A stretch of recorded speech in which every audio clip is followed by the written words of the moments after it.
जी नाज़रीन, हम मौजूद हैं N 127 और PP 160 में। राजा वाक़िफ़ कियानी जी ऐसी शख्सियत है जिसको हर बंदा जानता है यहाँ पे, और ये दर्द रखने वाले इंसान है। यहाँ के हर इंसान यहाँ पे मौजूद पंडाल के अंदर जितने भी लोग हैं यहाँ पर, लेकिन यहाँ पर रश इतना ज़्यादा है, आपको मतलब काफ़ी ज़्यादा तादाद में लोग देखने को मिल रहे हैं। तो हम बात करेंगे राजा वाक़िफ़ कियानी साहब से कि मंशूर तो उन्होंने जैसे कि पहले भी काफ़ी जगह बयान कर चुके हैं, उनसे जानेंगे कि इतनी मोहब्बत जो आवाम की है उसकी वजह क्या है। जी अस्सलाम वालेकुम। वालेकुम सलाम। आवाम की मोहब्बत सिर्फ ये है जी, इस वजह से है कि हम लोग किरदार हमारा साफ़ है, शीशे की तरह साफ़ ट्रांसपेरेंट लोग हैं, कभी किसी के साथ न दगा किया न धोखा किया, और अल्हम्दुलिल्लाह हमेशा लोगों की खिदमत की, और आगे भी यही मेरा मंशूर है कि मरते दम तक मैं लोगों की खिदमत करूं। यही इनकी मोहब्बत करने का, अपना आवाम की मोहब्बत करने का यही एक वजह है जो हमारे साथ है। ये आवाम का जलसा और जज्बात बहुत ज़्यादा आवाम है, मतलब हालांकि देखा जाए एक महल्ले के अंदर ऑर्गेनाइज़ किया गया, लेकिन रश बहुत ज़्यादा है। लोगों में शऊर आ चुका है, मेरे लोगों में शऊर आ चुका है, मेरे भाइयों में, मेरी माओं में, मेरी बहनों में शऊर आ चुका है। इस वक्त ये लोग तमाम एक जज्बे के तहत इकट्ठे हो गए हैं। इनको पता लग गया है कि इस दफ़ा ये जो हमें ख़रीदने वाले हैं, ये अगर हमारी मजबूरी ख़रीदना भी चाहें तो ये बिकेंगे नहीं, और दूसरा अगर कोई इनको पैसे दे भी जाएगा तो इनको ये भी शऊर है कि ये इनके पैसे हैं, ये इनके बापों के पैसे नहीं है जिनसे इनको ख़रीदने जाते हैं ये लोग। अच्छा, ये अहले मोहल्ला ने खुद से ऑर्गेनाइज़ किया है? अल्हम्दुलिल्लाह मैं हल्फन बयान करता हूँ कि मैंने ना कोई देख दी है, ना कोई चाय दी है। ये अहले मोहल्ला, ये जो मेरे दोस्त भाई खड़े हैं, ये सब इन्होंने खुद ऑर्गेनाइज़ किया जी। कंपटीशन काफ़ी सख्त है, मतलब बहुत सारे, मतलब इस हल्के, ये वो हल्का है जिसमें कह लें कि बहुत तगड़े कैंडिडेट्स हैं आपके मुकाबले में। क्या होप है, मतलब लग रहा है कि उनको टफ़ टाइम देंगे या देखें, अगर तगड़े की बात है ना तो सेहत में मैं सबसे तगड़ा हूँ, ठीक है जी, जितने भी कैंडिडेट खड़े हैं। और जहाँ तक रही अपना तगड़े होने की बात, तो इन अवाम के वोटों की ताकत से हर बंदा तगड़ा होता है, ठीक है। तो अल्हम्दुलिल्लाह अवाम मेरे साथ खड़ी है। मैंने आपको पहले भी एक दफ़ा सवाल कर चुका हूँ कि तमाम लोग इदारों की तरफ देख रहे हैं, खलाई मखलूक की तरफ देख रहे हैं, आपका कभी सुनने में नहीं आया, अपने आपने ना ही कभी मुलाकातें की हैं, ना ही इस तरह की कोई चीज़, आप इस तरफ क्यों नहीं जा रहे? मैं सिर्फ अपने रब की तरफ देखता हूँ, अल्लाह की तरफ देखता हूँ, उसी से मदद मांगता हूँ, उसी से अपने लोगों का सुकून मांगता हूँ।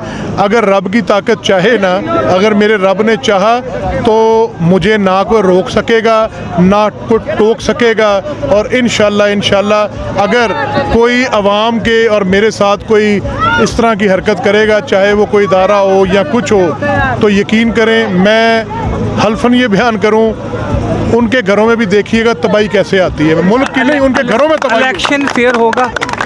मुझे बहुत अपने इदारों पे बड़ा फ़ख्र है इस दफ़ा कि जो चीज़ मुझे नज़र आ रही है उस पर मुझे नज़र आ गया है कि इंशाल्लाह ये लोग भी fair and full and fair final जो है वो इलेक्शन कराएंगे। किसी किस्म की धांधली नहीं होगी और किसी किस्म के भी ये लोग दबाव में नहीं आएंगे। अच्छा, PTI को देखें, नून लीग को देखें, पीपल्स पार्टी को, हर बंदा रो रहा है कि लेवल प्लेइंग फील्ड नहीं मिल रही, तो आखिर लेवल प्लेइंग फील्ड किसको मिल रही है? आपको तो नहीं कहीं दे रहे? ये अंग्रेज़ चला गया, हमें कुछ लफ्ज़ दे गया, पिछले इलेक्शन में हमें एक लफ्ज़ दे गया था एब्सोल्युटली नॉट, इस दफ़ा हमें लफ्ज़ दे गया लेवल प्लेइंग फील्ड। ये सब बकवास है, सब कुछ ये सिर्फ आवाम का दिमाग डाइवर्ट करता है। चंद जो हमारे मॉडर्न बच्चे हैं ना जी, जो मॉडर्न सोसाइटीज़ में रहने वाले हैं, ये उन बच्चों के चौंचले हैं, आवाम के चौंचले नहीं हैं। इनका दुख दर्द है सिर्फ रोटी कपड़ा मकान इज्जत से ज़िंदगी गुजारना, ठीक है। तो ये जो अपना मीडिया पे चंद लोग जो चलते हैं ना, ये सिर्फ उन लोगों के चौंचले, मेरी सवाम के चौंचले नहीं हैं। आपके मुखालिफिन करोड़ों रुपया इन्वेस्ट कर रहे हैं इस हल्के में, तो क्या पैगाम देंगे उनको? मैं उनको यही अर्ज़ करूँगा, खुदारा ये जो करोड़ों रुपया आप लोगों का बेड़ा गर्क करने के ऊपर लगा रहे हैं ना, खुदा का वास्ता इनको लोगों की बहबूद पे लगाएं और अपनी भी औकात जानें, और लोगों की इससे पहले कि लोग आपको आपकी औकात याद कराएं, करोड़ों रुपया खर्च करवा के आप अपनी औकात खुद करें। और इस करोड़ों रुपए से यकीन करें, अगर आप नेक नियति से सिर्फ चंद 100 ख़ानदानों की कफ़ालत कर लेंगे, तो मैं ये आपको दिल से दुआ करूँगा कि अगर आप इन इलेक्शनों पे ये जो पैसा फ्लैक्सों बैनरों ये हरामजादियों के ऊपर खर्च कर रहे हैं, अगर ये नहीं करेंगे, कुछ 100 बंदों की कफालत कर लेंगे तो इंशाल्लाह फिर आप जीतेंगे, इस तरह नहीं जीतेंगे। अच्छा, जिस तरह से आपने बहुत सारे प्रोग्राम पहले भी करते आए हैं, गरीब बच्चों की तालीम के लिए बड़ा आपने काम किया, इसके अलावा बच्चों की शादियों में भी बड़ा कंट्रीब्यूशन किया, तो राजा वाकिफ़ कियानी क्या इलेक्शन जीतने के बाद भी इसी तरह अपने दोस्तों भाइयों का ख्याल रखेगा या बाकी सियासतदानों की तरह भूल जाएगा? देखें, अगर तो मैं कुछ भी नहीं हूँ, अभी तो मैं कोई ना लीडर हूँ ना कोई असम्बली मेंबर हूँ, तो जितनी मेरी औकात है उसके मुताबिक मैं लोगों की खिदमत करता हूँ। और अगर अल्लाह ताला ने मुझे इन्हीं के ख़जाने पे बिठा दिया तो क्या ख्याल है मैं इनकी खिदमत नहीं करूँगा? अगर मैं ना कुछ ना हो के भी कुछ ऐसा तो नहीं होगा कि मिलने के लिए आवाम को कई हफ्ते इंतज़ार करना पड़े?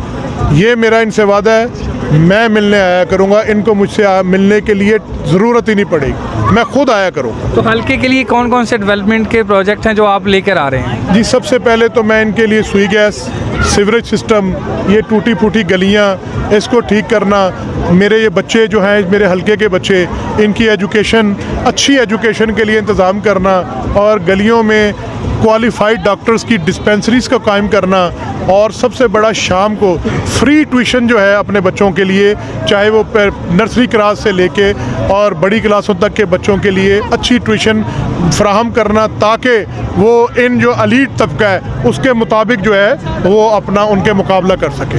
किस हद तक अपने हलके में आपका विज़िट हो चुका है और कहाँ पे आपको लग रहा है कि आपकी ज़्यादा मजबूत ग्रिप है या पूरे हलके पे भी माशाल्लाह से ज़बरदस्त है? नहीं जी, मैं झूठ नहीं बोलूँगा जो तो ये छोटी हल्की आबादियाँ हैं, जैसे ये मेरे मोहल्ले हो गए, कैंची, चुंगी, ये वाले इलाके हो गए, अल्हम्दुलिल्लाह यहाँ मेरी ग्रिप बहुत अच्छी है। हाँ, जो अपना अमीर तबके के हैं, जैसे जोहर टाउन हो गया, मॉडल टाउन हो गया, यहाँ पर मेरी ग्रिप थोड़ी सी इसलिए कम है, नंबर एक, इन लोगों ने तो वोट भी नहीं कास्ट करना, अगर ये करते भी हैं तो ये अपने जैसों को ही वोट कास्ट करते हैं।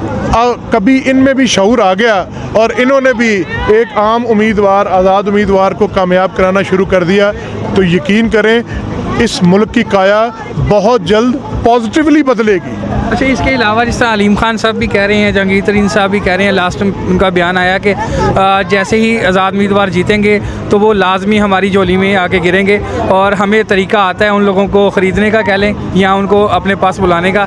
तो क्या आपका ज़हन है अपना इनकी तरफ कोई माइल होने का या कुछ जाने का? सारी चीज़ें जो है ना, एक वो बेशर्मी वाले बयान आते हैं कि लोगों के ज़हनों को ये कर दें जी कि आज़ाद उम्मीदवार बिकाऊ है। अगर मैं बिकाऊ होता तो आज इलेक्शन में 8 दिन रह गए तो मैं यहाँ ना खड़ा होता। और यकीन करें, मेरा नहीं ख्याल कि कोई आज़ाद उम्मीदवार इस दफ़ा बिका है, क्योंकि ये सिर्फ प्रोपोगंडा कर रही हैं बड़ी जमातें, और चंद बेशर्म लोग ये प्रोपोगंडा कर रहे हैं कि आज़ाद उम्मीदवार बिकते हैं। ये मैं आपको बताऊं, आज़ाद उम्मीदवार कभी अपना ज़मीर नहीं बेचता है। हाँ, जो इनके वो उम्मीदवारान जिन्होंने अपना कागज़ जमा कराए और उनको टिकट नहीं मिला, वो तो पहले से इनके उम्मीदवार हैं, तो इसलिए ये प्रोपोगंडा झूठ है। अच्छा, राजा वाकिफ़ कियानी से अगर पूछा जाए जो मौजूदा पार्टी हैं उनमें से कौन सी पार्टी आपको लगता है कि कुछ बेहतर है? इनमें से कोई मुल्क की मफाद के लिए बेहतर नहीं है। मुल्क में नया चेंज आना चाहिए, मुल्क में नए लोग आने चाहिए। ये लोग इस काबिल ही नहीं है, अगर ऐसे इस काबिल होते तो 76 सालों में जो इन्होंने हमारे मुल्क का हाल ख़राब किया है वो अब ना होता। क्या पीटीआई को आप समझते हैं कि वो चेंज लाई थी? मैं किसी पार्टी को नहीं समझता, वो इसलिए कि वो भी जो मंशूर लेके आए थे 100 दिन का मंशूर, अगर वो उस पर कायम रहते और खाली उसी के ऊपर वर्क कर लेते तो यकीन करें फिर भी बहुत बड़ी चेंज हो जाती। लास्ट में कोई एक पैगाम, कोई एक मैसेज जो आप कौम को देना चाहें? मैं इस दफ़ा सिर्फ अपने हलके, पूरे मुल्क की कौम को नहीं दूंगा, हलके की आवाम को, हलके के लोगों को और यहाँ के लोगों को, माओ बहनों बेटियों को ये पैगाम दूंगा, 8 फरवरी वाले दिन किसी का इंतज़ार मत कीजिएगा, किसी गाड़ी का, किसी कैंप का, किसी बिरयानी का इंतज़ार न कीजिएगा। उस दिन मेरी बहनें, माएँ, बेटियाँ घर में बिरयानी बना लें ताकि अपने घर का नमक एक दिन के लिए लोगों को, अपने आप खुद भी खाएं और भाइयों को भी खिलाएं, ताकि उस दिन आप लोग जाएं, किसी के पास मत खड़े हों, सीधा जाएं, पैदल जाएं। तो वोट कौम की अमानत है, वो अमानत आपने सुपुर्द करनी है कौम को ही, तो उसके लिए अपने पाँव पे चल के जाएं, वोट कास्ट करें, और किसी की बात सुने बगैर अल्लाह का नाम लेके वापस आ जाए। जैसे कि कहा जाता है कि वोटर को निकालना बड़ा मुश्किल है, उनको लेके जाना, तो आपने भी कोई अरेंजमेंट किए हैं रिक्शे के, गाड़ी का, या मतलब कोई लाने जाने के लिए? सर, जो तो मेरी माजूर बहनें भाई या मेरे बुज़ुर्ग हैं उनके लिए तो नो डाउट मेरे जो अपनी गाड़ी है या मेरे अपने मामलात हैं वो ज़रूर होंगे। बाकी ये जो जितने भी मेरे दोस्त भाई और बेटे हैं, ये माशाल्लाह अल्लाह ताला ने इनको इतनी हिम्मत दी है कि ये अपने पाँव पे जाके अपना फ़र्ज़ और अपना कौमी फ़रीज़ा अदा कर सकते हैं। जी, आपने राजा वाकिफ़ कियानी साहब को सुना, माशाल्लाह बहुत ही अच्छे मंशूर लेकर, बहुत ही अच्छे प्रोजेक्ट्स लेकर वो आवाम में आए हैं और आवाम को यकीन दहानी दिला रहे हैं कि अगर मैं जीत गया तो आवाम को मैं वाकई ही एक उनका भाई समझकर, भाई बनकर दिखाऊंगा, उनका घर का फ़र्द बन के दिखाऊंगा, उनके लिए काम करूंगा। और अब फ़ैसला आवाम ने करना है 8 तारीख को। आप किसी को भी वोट दें, घर से निकलें, वोट ज़रूर दें, क्योंकि वोट कौम की अमानत है। इसी के साथ इजाज़त दीजिए, अल्लाह हाफ़िज़।